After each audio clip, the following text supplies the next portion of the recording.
Bismillahirrahmanirrahim. Hai, Assalamualaikum warahmatullahi taala wabarakatuh. Alhamdulillah. Kedai Kak Mel nasi campur lauk paus semua dah ready. Macam biasa dekat dinding ni setiap item ada diskaun sebanyak RM2 dekat GrabFood. Okey, lauk paus semua dah ready. Minta maaf lah dah banyak yang kosong-kosongnya pasal alhamdulillah kedai kami ni diserang seawal 9.30 pagi tu ada start ramai dah sebenarnya. So, terima kasihlah kepada yang support kami yang tak berputus-putus datang ke tempat kami. Alhamdulillah. Semoga dimewahkan rezeki kalian semua. Hendaknya.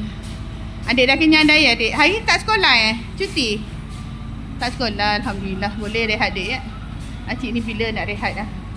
Okey, jumpa datang semua. Assalamualaikum warahmatullahi taala wabarakatuh. Ini menu paling orang cari setiap hari. Kau belilah 20 biji, 30 biji, 50 biji pun insya-Allah habis. Assalamualaikum. Ulang-ulang cantik segar bega Sungguh cantik. Sungguh cantik.